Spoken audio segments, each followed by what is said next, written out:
Magandang araw po sa inyong lahat mga kabayan at welcome back dito po sa PNR. At ito nga mga kabayan, shocking, nabigla ang lahat sa pasabog ni Angara, Ko at Martin na booking na.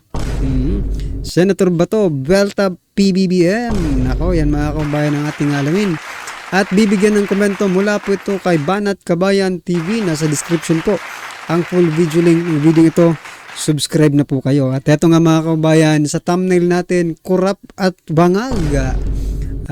May babala sa midterm election.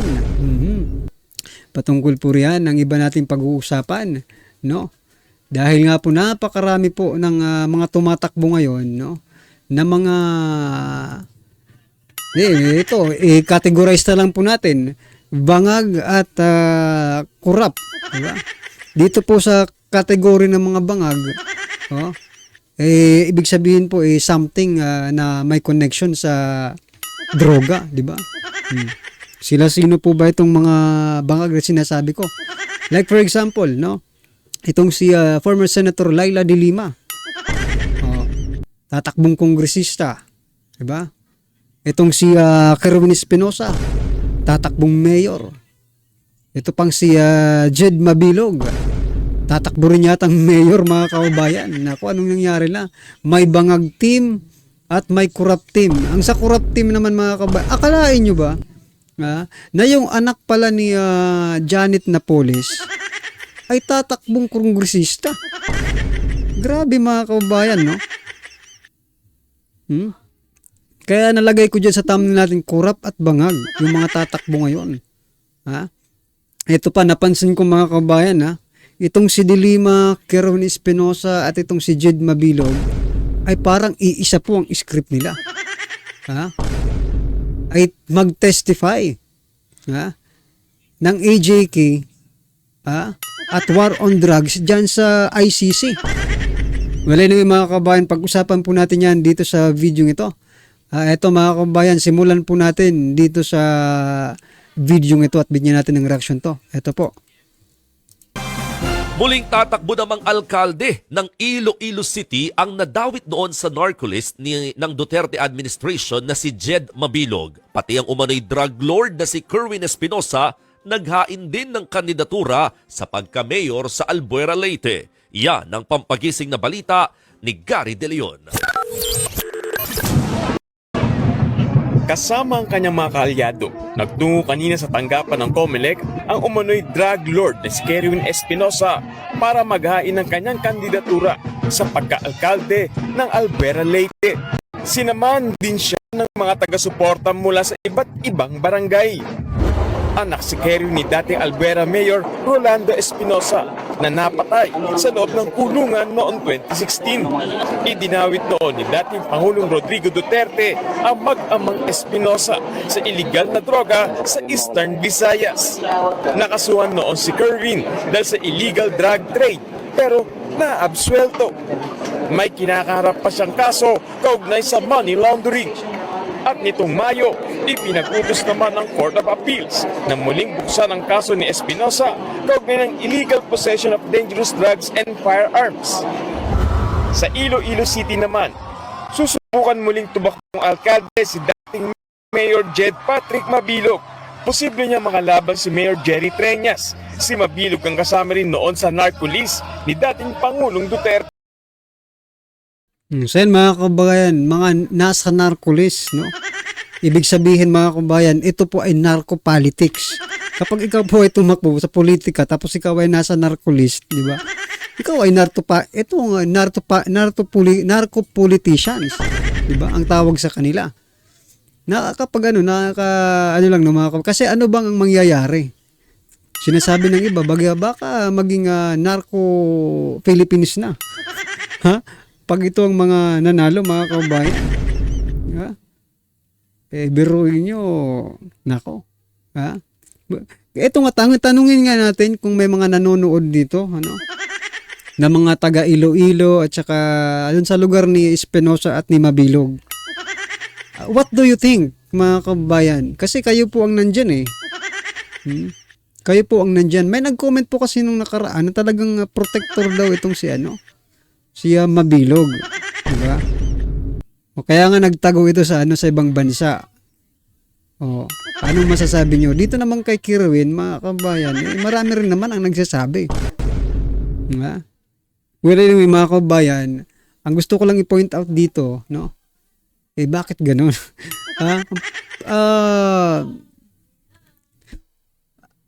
Ano na bang nangyayari sa Pilipinas? Diba?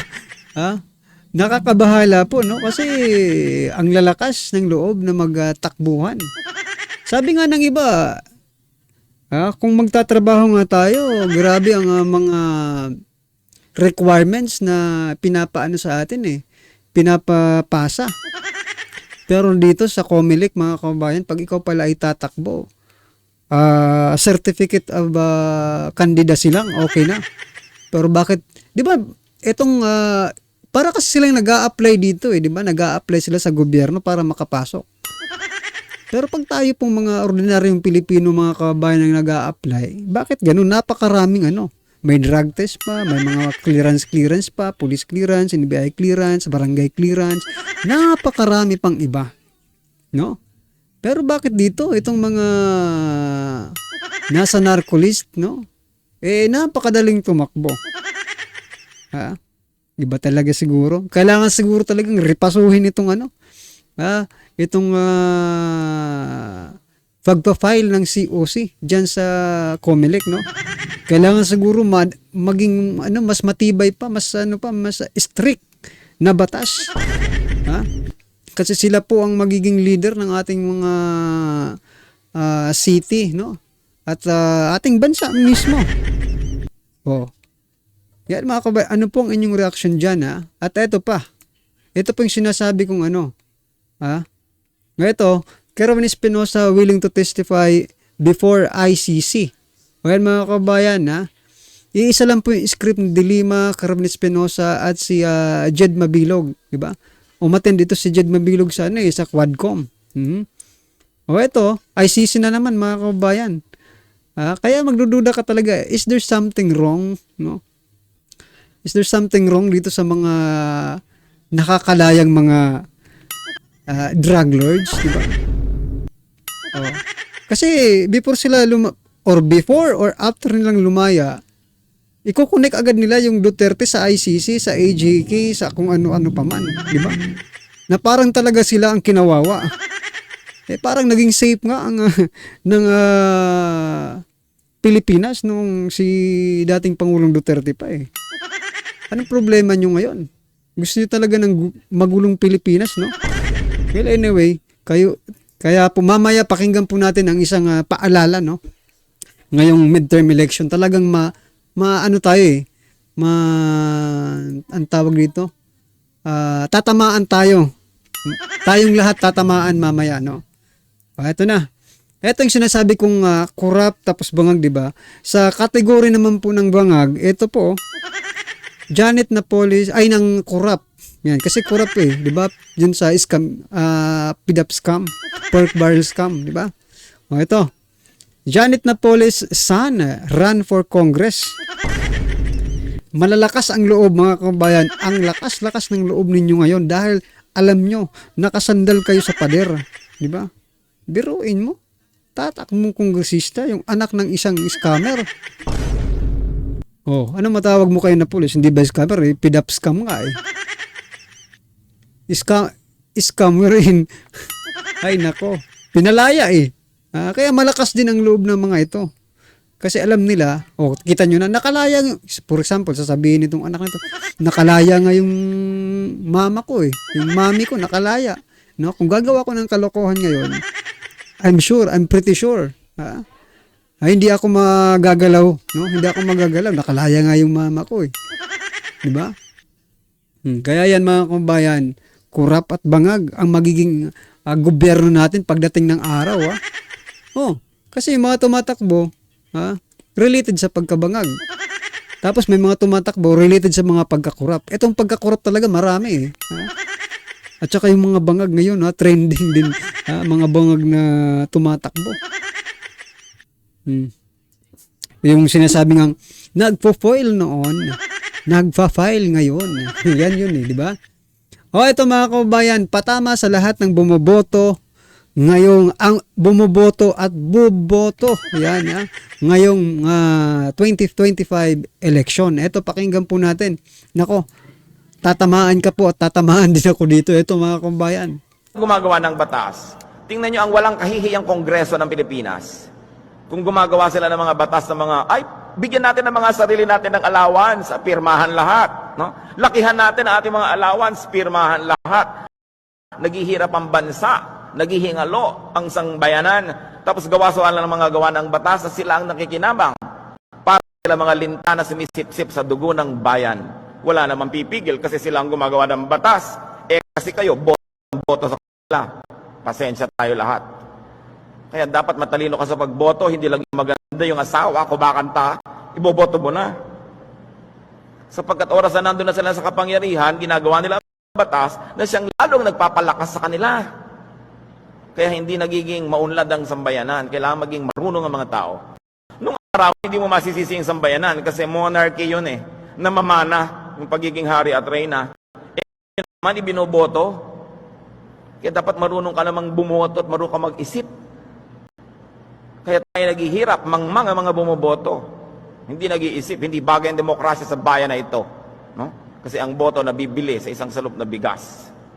Pinagbibili ng mga taong boto nila. So yung mga pinakamaraming pambili, yung mga pinakamaraming nanakaw, sila na naman ang mananalo. Kailangan nag-iisip na tayo, wag lang reklamo. Tapos dasal lang dasal sa luneta para ipagdasal ang bayan. Hindi masama magdasal, pero alam nga magdasal lang ang gawin mo. Kailangan kang utak mo paandarin. Yung mga gumagawa So yan mga kabayan, gamitin po natin ang utak, no? Ayun pa dito gamitin po ang utak, ha? Huwag puro di dahil sa magaling kumanta yung asawa, di ba? Dahil sa artista yung asawa or mismo yung kandidato ay sikat, di ba? Oh, iboboto agad. Dahil sa namimigay ng mga ayuda-ayuda, iboboto agad. Nako. Kung alam lang natin, no, mga kabayan, na kakarampot lang pala itong binibigay na ayuda sa atin sapagkat yung napakalaking porsyento, no, ng budget para sa ayuda ay napupunta sa mabubuting bulsa. 'Di ba? Kumbaga tipak lang 'yan, no? It is just a piece, no, of the whole budget para diyan sa pag-ayuda-ayuda na 'yan. Lugi talaga. Anyway, tanggapin kasi ayuda naman. Pero rin naman yan mga kababayan natin na nagtatrabaho. At pera din, pera mo rin yan kapag bumibili ka sa mga, di ba, bumili ka, mayroon pong tax yan. Kaya pera mo rin yan na ibibigay nila sa'yo. Kaya tanggapin po natin. At mag-isip, tulad yung sinasabi dito, kailangan talaga natin mag-isip. No? Huwag lang yung di dahil sa sikat, no? Marami kasi, 'di ba? Nabudol na nga tayo ng kasikatan ni Rapi Tulfo 'Di ba? Nabudol po tayo sa kasikatan doon. Kaya ngayon pa lang, wag na po tayong magpabudol kung sino pa mga sikat-sikat na 'yan. 'Di ba? Hirap magtiwala sa mga sikat ngayon eh. Lalo ngayon, maraming tumatakbong sikat, sumikat lang sa TikTok. Sumikat lang sa mga Facebook Reels, 'di ba? Oh. Ngayon tumatakbo na. Mga representative, nako naman. Baka sa susunod nito may representative na ang Facebook at TikTok, ha, sa Kongreso. Nako. Well, anyway mga kabayan, eto, pakinggan po natin si dating Pangulong Duterte. May mensahe po siya na talagang matatamaan po dito yung mga taong dapat tamaan. Ito po na puro ayuda, President ayuda.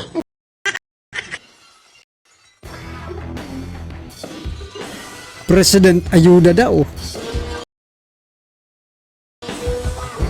Kung medyo may yung left and right na ayuda na binibigay ng government. Again, Ayuda, yung ayuda may Yung ayuda. left and right na Left and right. ayuda. ubos ang pera ng gobyerno niya. Yan ang walang project ang gobyerno. Putang ina ginawa ng ayun.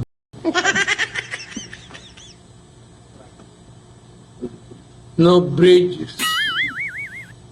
No new bridge O walang repair, lahat.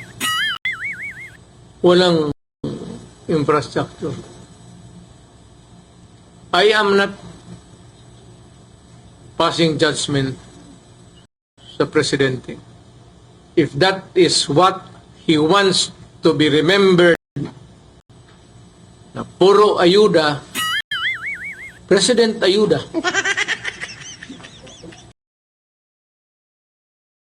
Saan mga kabayan, President ayuda. Ha? Nako, pag ganito ng ganito, for example, di ba, may president tayong ayuda ng ayuda. Tapos may mga politiko. Gaya may sinabi ko na yung kategory, no? Yung kurap, na, at bangag, tapos at ayuda. Ano na lang ang mararating ng ating bansa in the alam pa ba, in the 3 years pa, no? Oh, almost sobra pa ng 3 years. Ano lang mangyayari kung itong mga taong ito ang maupo, no, sa ating bansa? Oh, may mga kurap, ha? Sa kategorya ng kurap at sa kategorya ng bangag, sa kategorya ng ayuda, ubos lahat, limas lahat. Limas ang kaban ng bayan. Naku po talaga, ha? At ito na nga mga kabayan, sama-sama at sabay-sabay po natin pakinggan, panoorin at bigyan ng komento ang video ito. Ito na po. Wala na pong patumpik-tumpik, no? Sa isang speech po ni Angara. Pati po reaction ni Martin, wala na rin talaga silang kunwarian. Kaya tama po si BP Sara sa lahat talaga. Political leader, ang Speaker ng House of Representatives, Speaker Martin Romualdez. Sana daw magdagdagan yung budget ng Department of Education, Mr. Speaker. Thank you. Nangako na po si Speaker at ang Chairman ng Appropriations. Thank you. Nangako na po si Speaker at ang Chairman ng Appropriations. Thank you. Nangako. Narinig niyo po?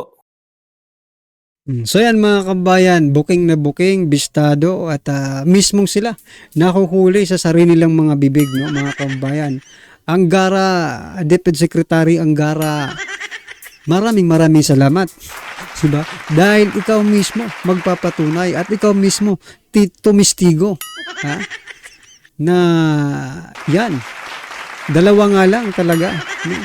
Ang may hawak ng budget ng ating bansa. Yan po ay si Romualdez at si Ko, mga kabayan.